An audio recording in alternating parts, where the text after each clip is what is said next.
ये तब की बात है जब बिहार के बहुत से अंदरूनी हिस्सों में बिजली नहीं थी। भुवन एक किसान था। पास के गांव लक्ष्मणपुर में हर रविवार को मंडी लगती थी और वो वहाँ हर रविवार अपने खेत में उगी सब्जियां बेचने जाता था। उसके गांव से लक्ष्मणपुर की मंडी 2-2.5 घंटे की दूरी पर थी। लक्ष्मणपुर से उसके गांव का रास्ता काफ़ी खराब था। रास्ते के नाम पर टूटी फूटी पगडंडी और कहीं कहीं पर जंगल, इन सब से होकर उसे गुजरना पड़ता था। उसके पास एक टूटी फूटी साइकिल थी जिससे वो ये दूरी तय करता था। जानवरों का खतरा नहीं था, पर यह रास्ता बहुत ही सुनसान था और इस वजह से इस रास्ते का नाम काफ़ी खराब था। इसीलिए वो हर रविवार सब्जी बेचकर 4 बजे ही अपने गांव के लिए रवाना हो जाता। एक रविवार की दोपहर को भुवन घर वापस जाने के लिए मंडी से निकला। थोड़ी दूर जाकर अचानक उसकी साइकिल एकाएक रुक गई। उसने देखा कि साइकिल की चेन टूट गई थी। भुवन ने अपना माथा पकड़ लिया। वो काफी चिंता में पड़ गया। सूरज ढल चुका था, अंधेरा हो रहा था। साइकिल रिपेयर की दुकान वहां से बहुत दूर थी। अगर वो साइकिल रिपेयर करने मंडी वापस जाता तो फिर वो आज घर नहीं लौट सकता था, और माँ के लिए जो उसने दवाई खरीदी थी उसे बिना लिए ही उसकी माँ को रहना पड़ता। इसीलिए भुवन ने पैदल ही साइकिल के साथ घर लौटने का फैसला किया। आधे घंटे बाद वो जंगल वाले हिस्से में पहुंचा। ठंडी के दिन थे तो अंधेरा अब तक चारों तरफ फैल चुका था। चारों तरफ एक हल्की सी धुंध फैली हुई थी।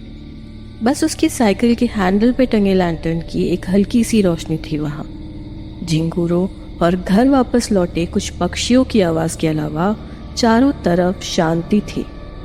भुवन को इस सुनसान रास्ते से गुजरने में काफी डर लग रहा था। उस पर उसे हल्का होना था। उसने माँ से सुना था कि रात में पेड़ों के पास हल्का नहीं होना चाहिए, भूत पिशाच पीछे पड़ सकते हैं। इसीलिए वो चलते चलते रास्ते के आसपास नजर दौड़ाकर कोई खुली जगह ढूंढ रहा था। अचानक उसे एक सीमेंट का चबूतरा जैसा कुछ दिखा। वो चबूतरा सूखी लताओं और बेल से पूरी तरह ढका हुआ था। उसने बिना कुछ सोचे साइकिल स्टैंड पर लगाया और लैंटर्न साथ में लिए जाकर हल्का होने लगा। हल्का होते वक्त उसे पता नहीं ऐसा क्यों लग रहा था कि कोई उसे देख रहा है। उसने पीछे मुड़कर भी देखा, पर वहां कोई नहीं था। वो जल्दी जल्दी साइकिल की तरफ बढ़ने लगा। तभी उसे एक आवाज सुनाई दी, एक खर सी आवाज, और वो आवाज उस चबूतरे के पास से आ रही थी। उसने झट से पीछे आसपास हर तरफ मुड़कर देखा, पर उसे कुछ दिखाई नहीं दिया। लैंटर्न की हल्की बत्ती में उसे कुछ भी ठीक से दिख नहीं रहा था। वो भागता हुआ साइकिल के पास पहुंचा। तभी उसकी नजर उस चबूतरे के पास एक पेड़ पर पड़ी। आवाज वहीं से आ रही थी। वहां पेड़ के तने के पास कुछ हिल रहा था, शायद कोई डाल या कोई लता। पर यहाँ इस सुनसान जगह पर बस वो 2 डाल इतने जोर से कैसे हिल रहे थे? हवा भी तो ज्यादा नहीं चल रही थी। भुवन को लगने लगा कि कहीं आसपास कोई जानवर तो नहीं था। भुवन का दिल बहुत जोरों से धड़कने लगा। उसके पास तो एक डंडा भी नहीं था खुद को बचाने के लिए। फिर भी उसने अपना डर दूर करने के लिए हिम्मत कर उस पेड़ की तरफ कुछ कदम बढ़ाए। पर जैसे ही वो उस पेड़ के थोड़े पास पहुंचा, डर से वो कांपने लगा। उसके गले से एक विभत्स चीख निकल पड़ी। जो चीज हिल रही थी वो कोई पेड़ की डाली नहीं, बल्कि 2 लंबे लंबे पैर थे। उन पैरों पर बहुत बाल थे और नाखून बहुत ही बड़े। भुवन ने ऊपर देखा। पेड़ की ऊंची डाली पर अंधेरे में 2 चमकती आंखें नजर आई उसे। वो जो कुछ भी था, उसका मुंह बहुत बड़ा था और वो भुवन को देख गुस्से से जोर जोर से गुर्रा रहा था। वो आकृति या फिर प्रेत कहूँ पता नहीं, वो कुछ 10-12 फीट ऊंची डाली पर था, पर उसके पैर पेड़ के नीचे जमीन तक थे। वो अपने पैरों को आगे पीछे हिला रहा था। और उसके पैर के बड़े बड़े नाखून जमीन से घर्षण के कारण खरखर वाली आवाज कर रहे थे। भुवन डर से जमीन पर गिर पड़ा। वो पीछे की ओर खिसकने लगा। तभी एक धप से आवाज आई और भुवन का दिल मानो रुक ही गया। वो प्रेत अब जमीन पर खड़ा था और फिर गुर्राते हुए तेजी से उसकी ओर बढ़ने लगा। भुवन खड़ा हुआ और डर से चिल्लाते हुए पूरी शक्ति लगाकर भागने लगा। साइकिल, लैंटर्न, गमछा, माँ की दवाई सब कहाँ छूट गए पता नहीं। वो बस भाग रहा था। उसने एक बार भी पीछे मुड़कर नहीं देखा। 7-8 मिनट भागते भागते जब उसकी पूरी ताकत खत्म हो गई, उसकी सांसें उखड़ने लगी, तब वो जमीन पर गिर पड़ा।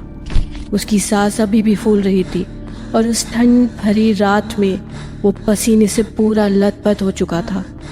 भुवन मन ही मन भगवान को बुला रहा था। उसने अब डर डर के पीछे देखा, पर ये क्या? वो ये कहाँ पर आ गया था? उसे कुछ दूर वही चबूतरा नजर आया और पास ही पड़ी उसकी अपनी टूटी साइकिल। ये क्या हो रहा था उसके साथ? वो तो इस सीधे रास्ते पर भागा था, फिर वो यहीं पर वापस कैसे आ गया? भुवन डर से रोने लगा। उसे समझ में आ गया था कि कुछ तो अजीब हो रहा है उसके साथ। तभी एक आवाज आई, वही खरखर वाली, जो भुवन ने उस प्रेत के पैरों के नाखून जमीन से रगड़ने के कारण सुनी थी। डर डर कर भुवन ने पेड़ की तरफ देखा। क्या ये कोई बुरा सपना था शायद? पर नहीं, ये कोई सपना नहीं था। वहां उस पेड़ के पास वही तो लंबे लंबे बालों वाले पैर अभी भी आगे पीछे हिल रहे थे। फिर एक धप सी आवाज आई। वो प्रेत पेड़ से उतरा, फिर तेजी से गुर्राते हुए उसकी ओर बढ़ने लगा। भुवन की चीख उसके गले में ही अटक गई। बेहोश होने से पहले भुवन ने अपने पैरों की तरफ देखा। वो प्रेत उसके पैर के मांस को चबाकर खा रहा था। 3 दिन बाद भुवन की आधी खाई हुई लाश जंगल के रास्ते के पास मिली।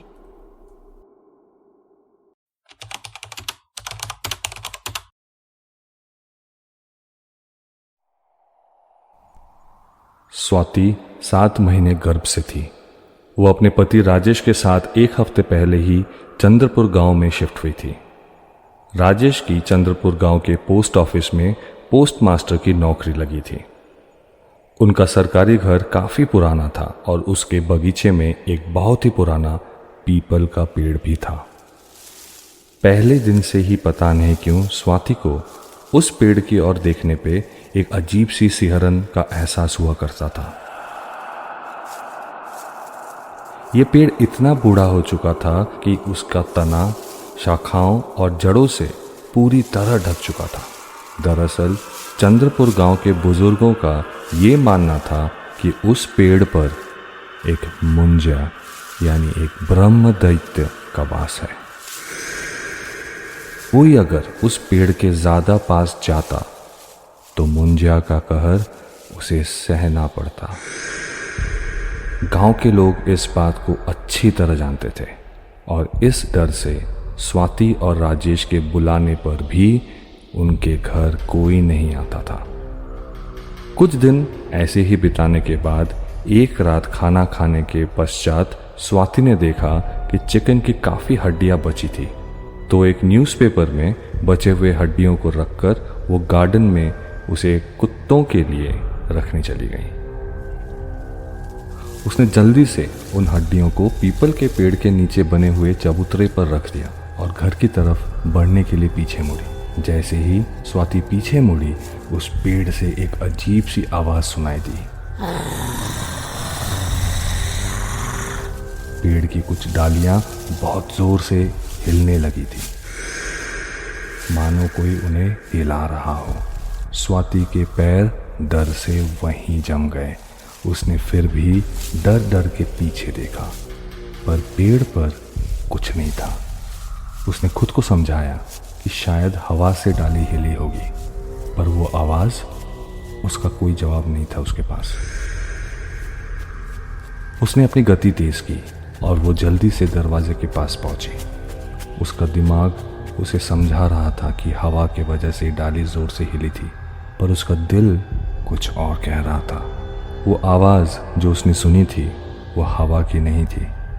स्वाति ने जैसे ही दरवाज़ा बंद करने के लिए अपना हाथ बढ़ाया, तभी उस पेड़ की एक मोटी सी डाली टूटकर नीचे गिर गई। स्वाति डर गई थी। उसे अपने पेट में एक हल्का सा दर्द महसूस होने लगा। उसने अपने दोनों हाथों से अपना 7 महीने के गर्भ को पकड़ा और उस पेड़ को देखने लगी। डाल टूटने की आवाज़ सुन राजेश भी वहां दौड़कर आया। स्वाति को डरा हुआ देख उसने स्वाति से पूछा कि क्या हुआ था, और फिर दरवाज़ा बंद कर वो उसे अंदर ले गया। उसने स्वाति से इतनी छोटी सी बात को लेकर चिंता ना कर आराम करने को कहा, लेकिन स्वाति पसीने से पूरी गीली हो चुकी थी। उसने खुद को शांत किया और सोने की कोशिश करने लगी। उसे एक अजीब से भारीपन का एहसास हो रहा था, मानो उसके 7 महीने के गर्भ का वजन अचानक बढ़ गया था। पर उसने राजेश को कुछ नहीं बताया। रात के 3 बजे स्वाति अपने बिस्तर से उतरी। उसके गर्भ में एक अजीब सी हलचल हो रही थी। उसकी आंखें अब बिल्कुल काली थी और उसके बाल खुले हुए। फिर बिना पल के झपकाए वो बिस्तर से उतरी और अपने हाथों और घुटनों के बल चलती हुई घर के बाहर चली गई। सुबह जब राजेश की आंख खुली तो उसने देखा स्वाति घर पे नहीं थी। वो परेशान होकर घर से बाहर भागा। उसने देखा स्वाति उस पीपल के पेड़ के तने के पास पड़ी हुई थी। मुंह पर पानी मारने पे जब स्वाति होश में आई तब वो बिल्कुल शांत थी। उसने कोई बात नहीं की, बस एक मूर्ति की तरह वहीं बैठी रही। उसकी आंखों में एक अजीब सी स्थिरता थी। राजेश के मन में बहुत से सवाल उठ रहे थे, पर स्वाति ने किसी सवाल का कोई जवाब नहीं दिया। वो उठकर घर के अंदर चली गई। राजेश को यह सब काफी अजीब सा लग रहा था। स्वाति ने ऐसा बर्ताव पहले कभी नहीं किया था। फिर भी वो चुप रहा। उसने स्वाति को आराम करने को कहा। अगले 3 दिन तक स्वाति के बर्ताव में ज्यादा बदलाव नहीं आया। वो बिल्कुल चुपचाप हो गई थी और वो राजेश के किसी भी सवाल का जवाब नहीं दे रही थी। तीसरे दिन ऑफिस जाते वक्त स्वाति की हालत देख राजेश ने सोचा कि शाम को वो उसे हॉस्पिटल ले जाएगा। वो काफ़ी कमज़ोर लग रही थी। इस तरह से बच्चे की भी तबीयत बिगड़ ना जाए। उसे बिस्तर पर सुलाकर वो ऑफिस चला गया। पर शाम को राजेश को घर लौटने में देर हो गई। 6 बज चुके थे। अंधेरा हो चला था। घर के गेट पर पहुंचकर उसने देखा कि घर की सभी लाइट्स बंद थी। उसने अंदर जाकर लाइट्स ऑन की। जैसे ही उसने बेडरूम का लाइट ऑन किया, उसके रोंगटे खड़े हो गए। स्वाति उनके बेडरूम के कोने में जमीन पर बैठी हुई थी। उसके बाल खुले हुए थे, आंखों के नीचे गहरे काले गड्ढे थे। शरीर का रंग सफेद पड़ चुका था और आंखों की पुतलियां इतनी बड़ी हो गई थी कि उसकी आंखें पूरी काली नजर आ रही थी। उसके मुंह पर एक पैशाचिक हंसी थी और वो अपने 7 महीने के बड़े से पेट को अपने नाखूनों से नोच रही थी। उसके पेट पर जगह जगह नोचने के निशान थे। स्वाति के गले से एक आदमी जैसी आवाज आ रही थी। जैसे ही राजेश ने ये देखा, उसने स्वाति के हाथों को पकड़कर रोकना चाहा, पर राजेश के छूते ही स्वाति के गले से एक जानवर जैसी फुफकार निकली। उसने राजेश को एक जोर से धक्का दिया और राजेश रूम के दूसरी तरफ जा गिरा। राजेश दर्द से कराह रहा था। उसे यकीन नहीं हो रहा था कि ये उसकी बीवी थी। स्वाति एक अजीब सी आवाज में हंस रही थी और अपने पेट को अभी भी नोच रही थी। फिर अचानक उसने अपने हाथों और घुटनों के बल बैठ के तेजी से घर के बाहर चली गई। राजेश उसको ढूंढता हुआ गार्डन में पहुंचा। स्वाति उस पीपल के पेड़ के पास घुटनों के बल बैठी हुई थी। फिर एक पैशाचिक हंसी हंसते हुए उस पीपल के पेड़ पर चढ़ने लगी। राजेश डर से कांप रहा था। स्वाति 7 महीने पेट से थी, फिर वो ऐसे कैसे पेड़ पे चढ़ सकती थी। उस बड़े से पेड़ के साथ वो जिस तरह पेड़ पर चढ़ रही थी, ये देखकर राजेश की हालत खराब हो गई। वो दौड़ता हुआ पेड़ के पास पहुंचा। स्वाति अब उस पेड़ से राजेश को देखकर एक अलग सी आवाज में हंस रही थी। उसके बाल हवा में उड़ रहे थे और उसकी आंखें अब बिल्कुल काली थी और वो अब उसको उस पेड़ के और पास आने का इशारा करने लगी। राजेश समझ चुका था कि स्वाति के शरीर में कुछ और है। स्वाति पर कोई काला साया था और उसे अभी इसी वक्त किसी पंडित या तांत्रिक को घर पर बुलाना होगा, वरना आज कुछ न कुछ अनहोनी जरूर घट सकती है। वो भागते हुए सरपंच के घर पहुंचा और रोते हुए सब कुछ बताया। किसी पंडित, बाबा या तांत्रिक का पता पूछने लगा। बिना देरी के सरपंच और राजेश गांव के पंडित को लेकर तुरंत राजेश के घर पहुंचे। स्वाति अब भी पेड़ पर बैठी हुई थी, गुर्रा रही थी। पंडित को देखकर वो और जोर जोर से चिल्लाने लगे। पंडित ने पेड़ के चारों तरफ गंगा जल छिड़का और फिर कुछ मंत्र पढ़ने लगा। स्वाति दर्द से चिल्ला रही थी। उसके चित्कार से पूरा गांव गूंज रहा था। पंडित ने राजेश और सरपंच से कहा कि वो स्वाति को पेड़ से नीचे उतारे। अब तक गांव वाले घर के बाहर जमा होने लगे थे। उन दोनों ने बड़ी मुश्किल से स्वाति को उतारा, फिर उसे घर के अंदर ले गए। पंडित जी अब भी मंत्र का जाप कर रहे थे। उन्होंने स्वाति के सर पर तुलसी की माला रखी और मंत्र पढ़ते रहे। जमीन पर उन्होंने कुछ यंत्र भी बनाए। स्वाति को बिस्तर से बांध दिया गया था, पर वो अपने शरीर को बार बार एक धनुष की तरह पीछे की ओर मोड़ने लगती। उसके पेट को देखकर लग रहा था कि वो बच्चा पेट से बाहर ना निकल जाए। वो बहुत जोर जोर से चिल्लाती और एक दूसरी आवाज में जोर जोर से हंसती रहती। फिर वो धीरे धीरे शांत हो गई। तब पंडित ने राजेश को बताया, तुम्हारे बगीचे में जो पीपल का पेड़ है वो श्रापित है। उसमें एक मुंजिया का वास है।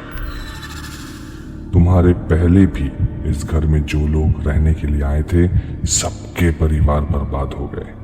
मुंजिया का प्रकोप भयावह होता है। एक बार अगर उसको किसी ने गुस्सा दिला दिया, फिर वो पूरे परिवार को बर्बाद कर देता है। मुझे नहीं पता तुम्हारी बीवी ने ऐसा क्या किया है उसके क्रोध को जगाने के लिए, पर अब उस मुंजिया की नजर तुम्हारी बीवी और उसके गर्भ पर पड़ गई है। मुझे माफ करना मेरे भाई, पर मैं तुम्हारी बीवी और बच्चे को नहीं बचा सकता। बहुत देर हो चुकी है। बस भगवान से प्रार्थना करो कि उसे ज्यादा दर्दनाक मौत ना मिले। पंडित जी के मुंह से ये सब बात सुन राजेश जमीन पर गिर पड़ा। वो जोर जोर से रोने लगा। पंडित जी ये क्या कह रहे थे? इससे पहले कि वो पंडित जी की बातों को ठीक से समझ पाता, बेडरूम से एक बेभत्स चित्कार सुनाई दी, जिसने सबको अंदर तक हिला दिया। राजेश, सरपंच, पंडित जी दौड़ते हुए रूम के दरवाजे पर पहुंचे। अंदर स्वाति बिस्तर पर पड़ी हुई थी। उसकी आंखें खुली हुई और उनमें कोई जान नहीं थी। स्वाति की मौत हो चुकी थी। चारों तरफ खून फैला हुआ था और स्वाति के पैरों के पास खून से लथपथ एक विकृत बच्चा पड़ा हुआ था। स्वाति ने उस बच्चे को अपने अंतिम पलों में जन्म दिया था। वो बच्चा अभी पैदा हुआ था, पर उसके मुंह पर एक पैशाचिक हंसी थी। उसकी आंखें बिल्कुल काली थी। उस बच्चे ने राजेश, सरपंच और पंडित की तरफ देखा, मुस्कुराया और फिर उठकर स्वाति के पैरों के पास बैठ गया। ये दृश्य देख पंडित और सरपंच चिल्लाते हुए वहां से भाग खड़े हुए। पंडित की तुलसी की माला और बाकी का सामान वहीं रह गया। गांव के बाकी लोग भी भाग गए, पर राजेश मानो डर से वहीं जम गया था। वो बच्चा अब घुटनों और हाथ के बल जमीन पर उतरा और तेजी से चलता हुआ उस पीपल के पेड़ की तरफ भागने लगा। राजेश बेहोश होने से पहले बस ये देख पाया, खून से सना हुआ वो बच्चा उस पीपल के पेड़ पर चढ़ रहा था। वो राजेश की तरफ मुड़ा और मुस्कुराया। उसकी आंखें रात से भी ज़्यादा काली थीं। राजेश बेहोश होकर जमीन पर गिर पड़ा।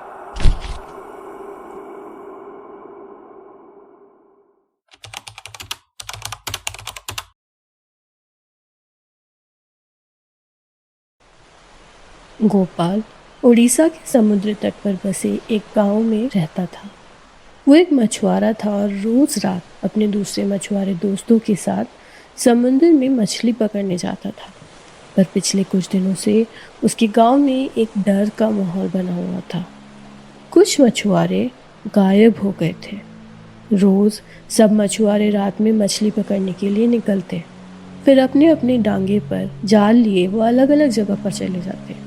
पर कोई ना कोई मछुआरा और उसका डांगा, यानी जिस बोट पर वो लोग मछली पकड़ने जाते थे, वो गायब हो जाता। न डांगा मिलता, न किसी की लाश। पिछले 1 महीने में इस तरह से 7 मछुआरे गायब हो गए थे। गांव में इस बात को लेकर अब तरह तरह की बातें होने लगी थी। एक डर का माहौल बन गया था। कुछ लोग का मानना था कि बंगाल की खाड़ी का पानी बहुत अस्थिर हो गया है, इसलिए लोग डूब कर मर रहे हैं। पर मछुआरे जानते थे कि ये सच नहीं था, क्योंकि मछुआरों को अस्थिर पानी में भी काम करने की आदत थी। अगर वो बह भी गए होते तो किसी न किसी का शरीर तो मिलता। पर अब तक उन 7 लोगों का कोई अता पता नहीं था। कुछ लोग अब दबी आवाज में भूत प्रेत की बातें करने लगे थे। कुछ बुजुर्गों का कहना था कि कोई प्रेतनी है जो लोगों को रात में बुलाकर पानी में ले जाकर उन्हें डुबो कर मार रही थी। पर ज्यादातर मछुआरे गरीब थे। काम पर ना जाना मतलब भूखे पेट सोना था। इसलिए डर लगने के बावजूद सब जान जोखिम में डालकर काम कर रहे थे। अपनी सुरक्षा के लिए सबने ये निर्णय लिया था कि रोज 2-3 लोग साथ में मछली पकड़ने जाएंगे और साथ में ही लौटेंगे। गोपाल रोज रात दिलीप के साथ मछली पकड़ने जा रहा था। वो उसके घर के पास ही रहता था। एक रोज मछली पकड़कर लौटते वक्त गोपाल ने देखा कि दिलीप का शरीर बुखार से तप रहा था। वो ठीक से खड़ा भी नहीं हो पा रहा था। गोपाल ने उसे घर पहुंचाया और उसे उस दिन आराम करने को कहा। उसने सोचा कि वो भी एक दिन के लिए आराम कर लेगा और मछली पकड़ने नहीं जाएगा। घर में 2-3 दिन का राशन था अभी। रात को खा पीकर वो और उसका परिवार सो गए। करीब 2:30 बजे अचानक उसे एक आवाज सुनाई दी। गोपाल चल, आज मछली पकड़ने नहीं जाएगा? उसने अपनी आंख खोली और यहाँ वहाँ देखा। बाहर सन्नाटा था, पर उसे दिलीप की आवाज सुनाई दी थी। तभी फिर से आवाज आई, गोपाल चल, आज मछली पकड़ने नहीं जाएगा क्या? आवाज दिलीप की ही थी। उसने उठकर खिड़की के बाहर देखा। उसे कुएं के पास दिलीप अपने मछली के जाल के साथ दिखा। तभी वापस तीसरे बार आवाज आई, गोपाल आज मछली पकड़ने नहीं जाएगा? गोपाल झट से उठा और दरवाजा खोलने के लिए बढ़ा। तभी उसकी बीवी ने उठकर उससे पूछा, अरे कहाँ जा रहे हो? आज तो तुम आराम करने वाले थे ना? हाँ, पर दिलीप बाहर से आवाज़ दे रहा है कि उसकी तबीयत पहले से अच्छी है, तो फिर मैं भी जाके आता हूँ। वैसे भी देखो मेरी नींद खुल गई है। दिलीप, पर मैंने तो कोई आवाज़ नहीं सुनी। तब तक गोपाल ने दरवाज़ा खोल दिया था। उसे बहुत दूर दिलीप दिखा, अपने कंधे पर मछली का जाल लिए समुद्र की तरफ जाते हुए। गोपाल को लगा उसने कोई जवाब नहीं दिया तो शायद दिलीप अकेले ही आगे निकल गया है। तो उसने भी बाहर कुएं के पास से अपना मछली का जाल उठाया और वो उसी तरफ बढ़ने लगा। अरे तुम अकेले कहाँ जा रहे हो? रुक जाओ, अकेले मछली पकड़ने जाना मना है, तुम्हें पता है ना? तुम सो जाओ, मैं अकेले नहीं जा रहा हूँ। वैसे भी वो देखो दिलीप जा रहा है ना आगे आगे। ये कहकर गोपाल तेज गति से आगे बढ़ने लगा। गोपाल की बीवी को बहुत चिंता हो रही थी। सब कुछ इतना जल्दी हो गया और उसने ना दिलीप को देखा ना उसने उसकी आवाज़ सुनी। वो चिंता से वहीं दरवाजे पर बैठ गई। वहाँ गोपाल दिलीप की तरफ बढ़े ही जा रहा था। उसने उसे बहुत बार आवाज़ देकर रुकने को कहा, पर दिलीप ना रुका न उसने पीछे मुड़कर देखा। गोपाल को लगा शायद उसकी तबीयत अभी भी खराब है, इसीलिए वैसे अजीब सा बर्ताव कर रहा है। समुद्र किनारे पहुंचने पर गोपाल ने देखा कि दिलीप ने अपना जाल जमीन पर फेंक दिया था और पीछे मुड़कर एकटक उसी को देख रहा था। गोपाल को बहुत अजीब लग रहा था। दिलीप को देखकर ऐसा लग रहा था मानो वो अभी भी नींद में हो। उसने दिलीप से पूछा, दिलीप, अगर तेरी तबीयत ठीक नहीं है तो तू आया ही क्यों? मैंने तुझे कहा था ना आज आराम कर ले। पर दिलीप ने कोई उत्तर नहीं दिया, बस अपना हाथ उठाकर गोपाल की डांगे की ओर इशारा किया। गोपाल को लगा शायद दिलीप को बात करने में तकलीफ हो रही है, तो उसने भी बिना कुछ कहे अपना डांगा पानी की तरफ ढकेला। फिर वो और दिलीप समुद्र की तरफ बढ़ने लगे। इस पूरे समय दिलीप चुपचाप डांगे के एक छोर पर बैठा गोपाल को एकटक देख रहा था। ना वो चप्पू चला रहा था, ना जाल को ठीक कर रहा था और ना कुछ बोल रहा था। बीच बीच में वो मुस्कुराता, पर उसकी मुस्कान बहुत ही अजीब सी थी। गोपाल को उसकी हंसी देख अंदर से सिहरन हो रही थी। दिलीप जोर जोर से सांस ले रहा था, इतनी जोर से कि डांगे की दूसरी ओर बैठने के बावजूद गोपाल को उसकी सांसों की आवाज़ समुद्र के लहरों की आवाज़ के बीच भी साफ सुनाई दे रही थी। गोपाल को अब धीरे धीरे डर लगने लगा था। वो समुद्र के गहरे हिस्से में था जहाँ बहुत अंधेरा था, बस लालटेन की थोड़ी बहुत रोशनी थी डांगे में। और उस अंधेरे में दिलीप एक मूर्ति की तरह बैठ जोर जोर से सांस लेते हुए उसे बड़ी बड़ी आंखें कर देख रहा था। और वो डरावनी मुस्कुराहट अब मानो उसके मुंह पर जम गई थी। गोपाल ने सोचा कि काम पर मन लगाता हूँ, और ये सोचकर उसने मछली वाला जाल अपने हाथों में समेटा। वो उसे पानी में डालने के लिए खड़ा ही हुआ था कि अचानक डांगा जोर से हिला। गोपाल ने दिलीप की तरफ देखा, पर ये क्या? वहां डांगे की दूसरी छोर पर अब कोई नहीं था। गोपाल घबरा गया, कहीं दिलीप पानी में तो नहीं गिर गया। उसने झुककर आगे की तरफ देखा, पर उसे पानी में कुछ नजर नहीं आया। अब उसने डांगे की दूसरी तरफ झुककर पानी में देखा, वहां भी कुछ नहीं था। उस काली रात में, उस उफानी समुंदर के पानी में वो अकेला था उस बोट पर। उसे समझ नहीं आ रहा था कि वो क्या करे। तभी अचानक गोपाल को ऐसा लगा कि कोई उसके बालों को छू रहा था। उसने झट से पीछे मुड़कर देखा। उसके पीछे, उसके आंखों के ठीक सामने हवा में एक इंसान के पैर थे। उसने ऊपर देखा, एक औरत हवा में उसको गुस्से से देख रही थी। वो बिल्कुल काली थी और उसने काले कपड़े पहने हुए थे और अंधेरे में उसकी आंखें जल रही थी। उसके बाल बिखरे हुए थे और उसके दांत जानवरों की तरह थे, और उसके मुंह पर भी वही मुस्कान थी जो दिलीप के मुंह पर थी, और वो भी वैसे ही जोर जोर से सांस ले रही थी। गोपाल के गले से एक चित्कार निकल गई। वो डांगे के अंदर फिसल कर गिर पड़ा। वो औरत हवा में धीरे धीरे तैरती हुई अब उसके सामने आकर खड़ी हो गई। फिर वो बोली, किसे ढूंढ रहे हो तुम? दिलीप को? वो तो अपने घर में सो रहा है। तुम्हें अपनी बीवी की बात आज सुननी चाहिए थी। फिर उसने डांगे के तले पर अपने हाथ और बड़े बड़े नाखूनों से एक जोर की चोट की। डांगे की सतह पर शायद एक छेद हो गया और डांगे में पानी भरने लगा। गोपाल बदहवास होकर चिल्लाने लगा। उसे पता था कि पानी भर जाने की वजह से उसका डांगा कुछ देर में ही डूब जाएगा। उसे तैरना आता था, पर रात के इस अंधेरे में किस ओर जाना है उसे अब समझ में नहीं आ रहा था। वो प्रीतनी बस हंसे जा रही थी। उसकी हंसी सुन गोपाल का डर से बुरा हाल था। वो समझ चुका था कि उसकी मौत अब दूर नहीं। शायद बाकी के मछुआरों को भी इसी प्रेतनी ने मारा था, ठीक वैसे ही जैसे वो उसे मारने की कोशिश कर रही थी। डांगे में तेजी से पानी भर रहा था, फिर धीरे धीरे वो पानी में समा गया।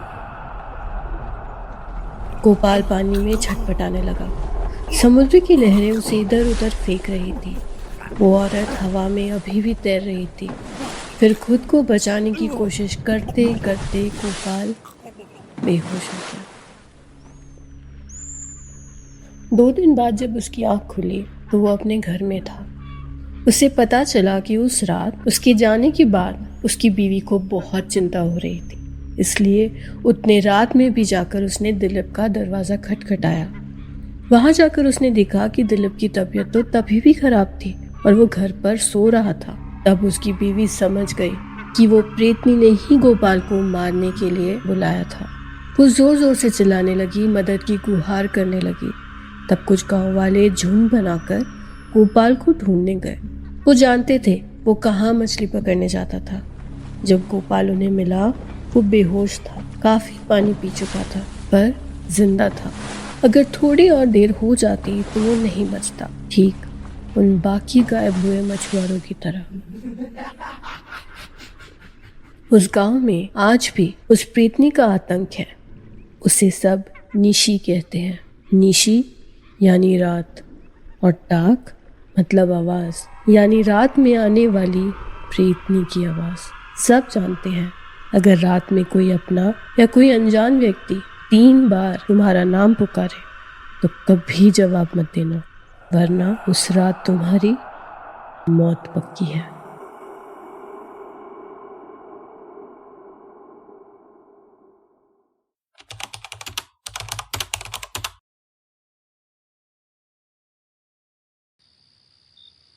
अमित के पास 2 बीघा जमीन थी जिस पर वो तिल की खेती करता था।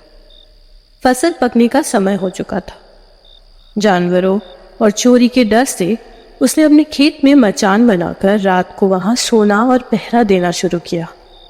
उसके पिता गुजरने से पहले हर साल यही किया करते थे। उसके घर वाले और दोस्त सब उसके अकेले पहरा देने के बिल्कुल खिलाफ थे। और क्यों ना हो, कुछ दिनों से रात में बहुत लोगों के खेत में अजीब सी घटनाएं घट रही थी और इसका आतंक पूरे गांव में फैला हुआ था।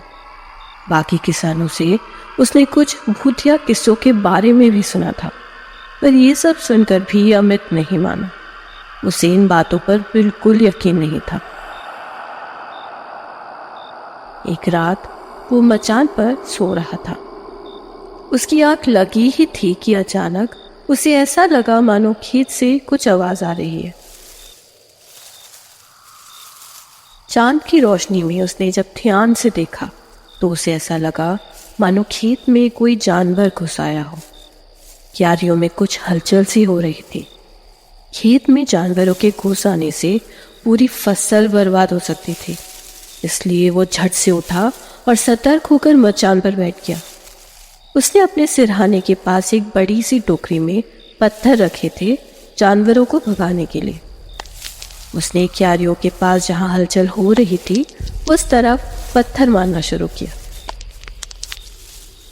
पर वहां से ना किसी जानवर की चिल्लाने की आवाज आई, ना ही उसने किसी जानवर को वहां से निकलकर भागते देखा।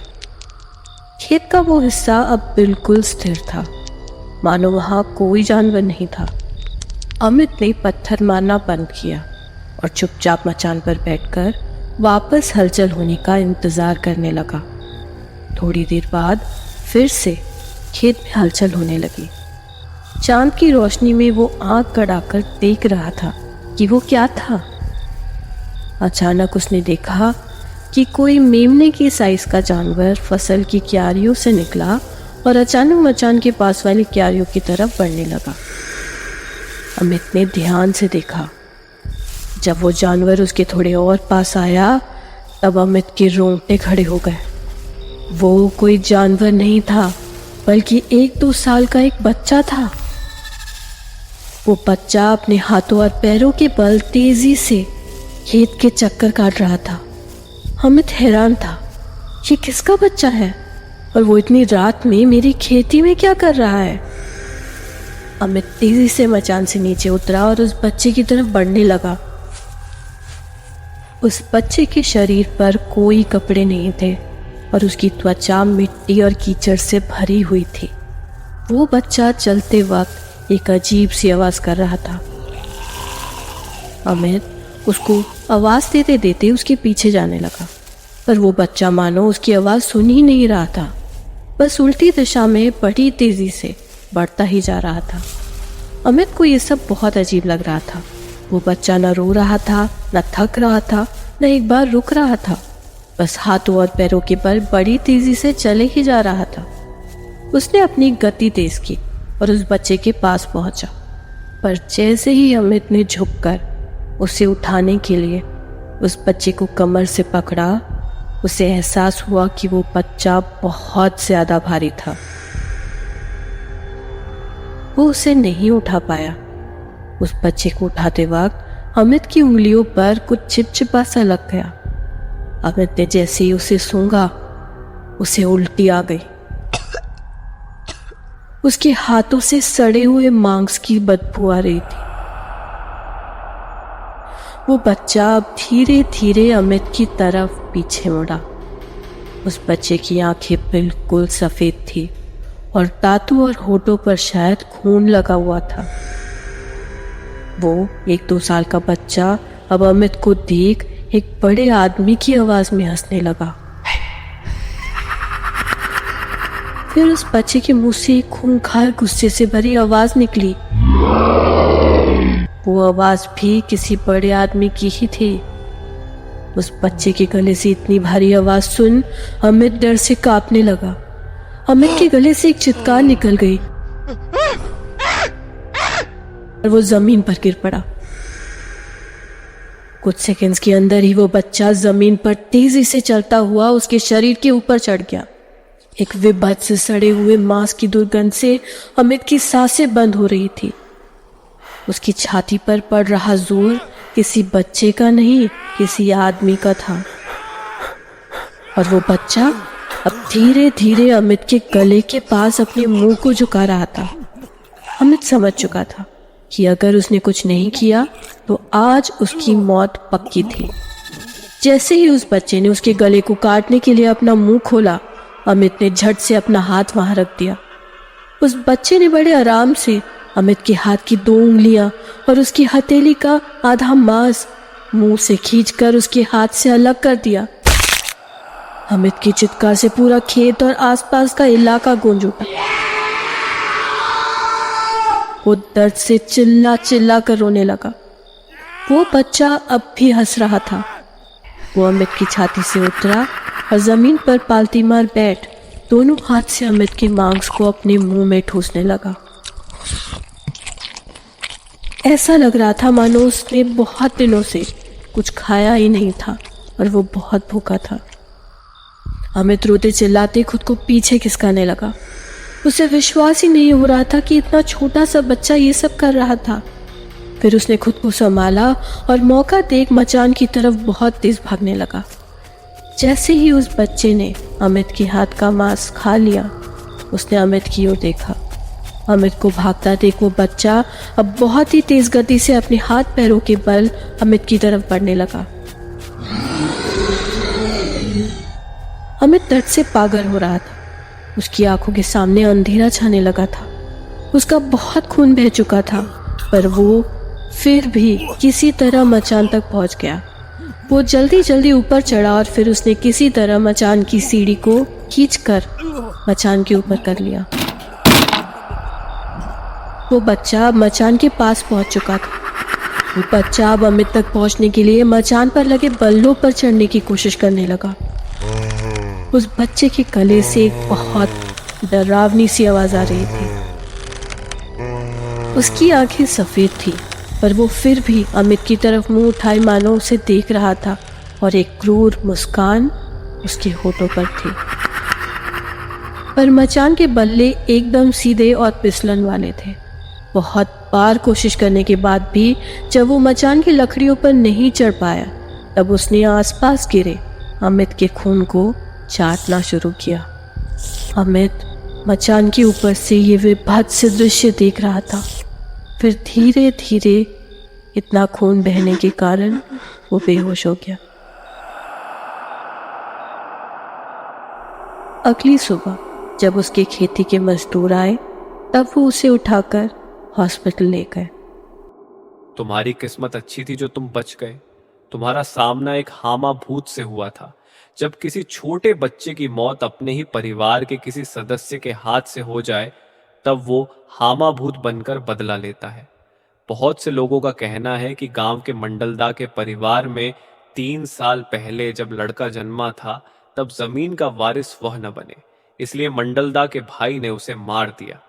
परिवार का नाम खराब न हो इसलिए मंडलदा ने सबसे कहा कि बच्चा बीमारी से मर गया, पर पड़ोसियों का कहना कुछ और था। लोग कहते हैं कि तुम्हारी खेत के पास वाली नहर में उस बच्चे को डुबो के मारा गया, लाश को फिर वहीं पास में कहीं गाड़ दिया गया।